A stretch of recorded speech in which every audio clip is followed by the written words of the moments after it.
Okay, you know what? Every single thing that has ever bothered me about my body or my physical appearance is related to spleen chi deficiency. All of the teeth that ever bothered me in my mouth are connected to the spleen meridians. The freckle on my lip is connected to the spleen meridian. Stretch marks, spleen chi deficiency. Lipedema, cellulite, edema, spleen chi deficiency.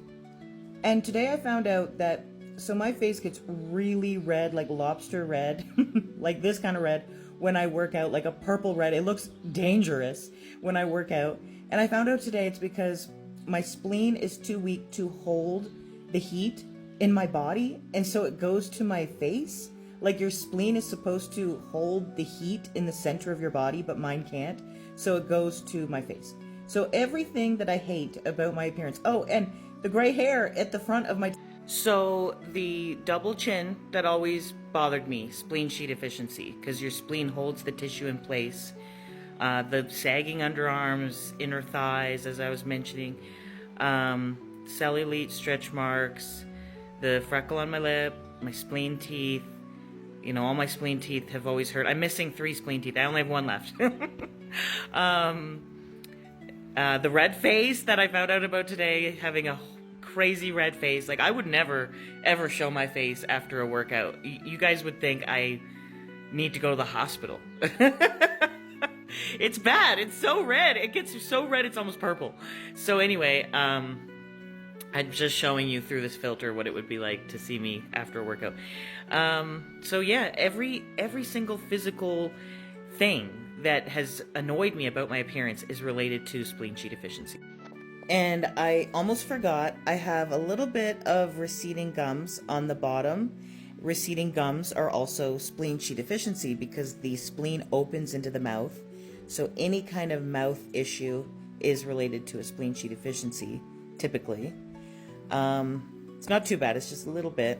Thank God.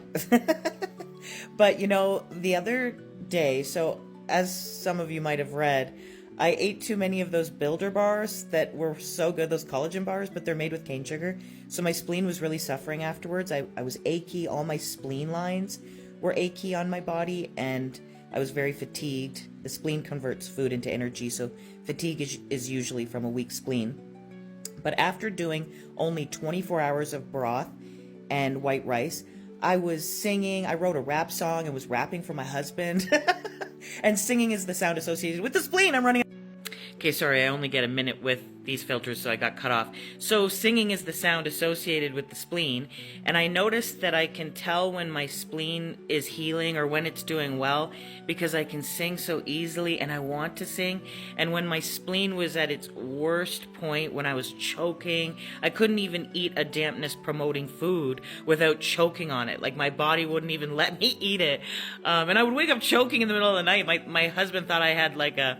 because he's from Ireland, they're all Catholic over there. So he thought I was like demonically possessed. He was doing like an exorcism. I was like, no, I think it's my stomach.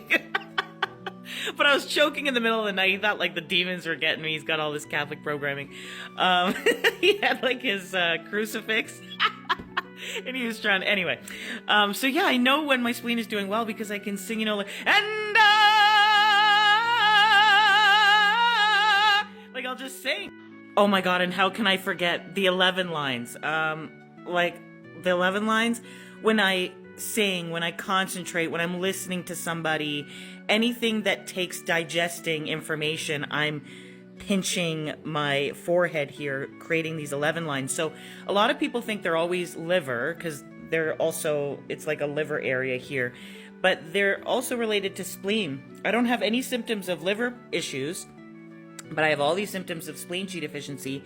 And so these could be liver lines, or the 11 could be spleen. It could be spleen chi deficiency. It could be from anxiety. Sometimes we scrunch our forehead when we're anxious, but I do it when I'm having to digest information, because the spleen has to digest everything, including information, things we read, things we're hearing, things we're thinking, everything. So that's another one I hate, is I hate those 11 lines so much. Someone just reminded me of another symptom, another physical body trait that I've always disliked, that is related to spleen sheath deficiency, which is spider veins. And varicose veins are also related to spleen sheath deficiency. Thank God I don't have varicose veins, and I'm so sorry to the girls that are dealing with that. But I am very annoyed with the spider veins, and sometimes some of them hurt. And then bruising. I don't get as much bruising as I used to because I'm doing spleen care. But there was a time, like if I rode a bike, I would get home and I would have 21 bruises on my legs. I counted them. 21 bruises on my legs just from having a 30-minute bike ride. Like the little vessels and veins were just snapping. And the spleen keeps the blood in place. It keeps the veins in place. If you have leaking fluids and leaking blood, this is usually spleen sheath deficiency. Spider veins, spleen sheath deficiency. So everything I dislike about myself is spleen sheath deficiency. And I had 2 iridology sessions done years apart. One when I was vegan, and that iridologist said, whoa, your ancestors, your constitution, like, you know, when he looked in my eyes, he said, wow, your ancestors are really powerful. And I do know that, like, I do know that I come from this St. Clair bloodline and these Scandinavian Vikings and Scottish Vikings, and my great-grandfather was over 7 feet tall, and with the St. Clairs, there's some speculation that they were, they had the sacred geometry and they were building the cathedrals. And that would make a lot of sense because my uncles build mansions and hotels with no training at all. Like, it just came in their DNA to do that. They became millionaires building these huge hotels, huge homes. They're like master builders. It's just like part of this bloodline. So they're very powerful people. But he said, your digestion's messed up. He said, you know, you have good genetics. So he said, you have good genetics, but your digestion's messed up. So then the second iridology session, I was on a completely different diet. I was doing Weston Price with lots of sausages and roasts and liver and raw milk. And that guy said the same thing. He looked in my eyes and he actually jumped back. He said, whoa. And I said, what? And he said, your constitution. I was like, what? And he was like, the hardware is amazing. He said, you'll make beautiful babies. The hardware is amazing, but the software is fucked up. This was Terry Willard. He's got that Wild Rose company. He's kind of like a hippie guy. Yeah, he said, I'll never forget that. He said the software is messed up, but the computer's really good, but the software that's been installed is shit. It's just like whatever you're doing, it's really bad. So yeah, it's funny how, because when I was a vegan, I'll start another. So anyways, just to brag a little bit, you know, my family, my ancestors, my genetics are really great, and you know, I'm so grateful to those amazing people and the way that they ate. And I know that they ate a lot of soups and stews. My dad said they always had a soup pot on the stove. And yeah, I know that they were, you know, waking up with the sun and going to bed really early, and they were just healthy, amazing, powerful people. So I'm so grateful to them. But then we lost our way after the war, after World War II. We all got on these bomb shelter foods. And then, you know, my dad lost his kidney health for a variety of reasons. And so we ended up in poverty.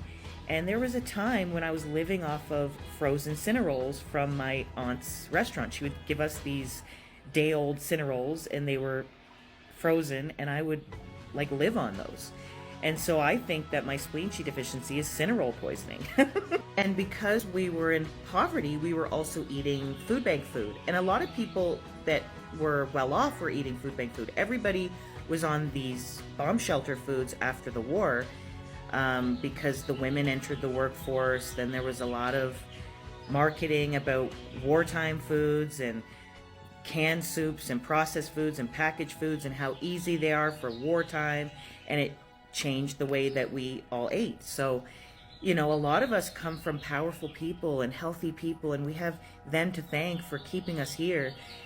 And then we lost our way, we lost our food ways. And now our generation and this younger generation, I think it's our responsibility to bring it back to the original food ways that made us powerful and to become powerful again, and to restore our health. And I believe that we can do this with traditional recipes, soups and stews, and waking up with the sun and going to bed when the sun goes down, you know?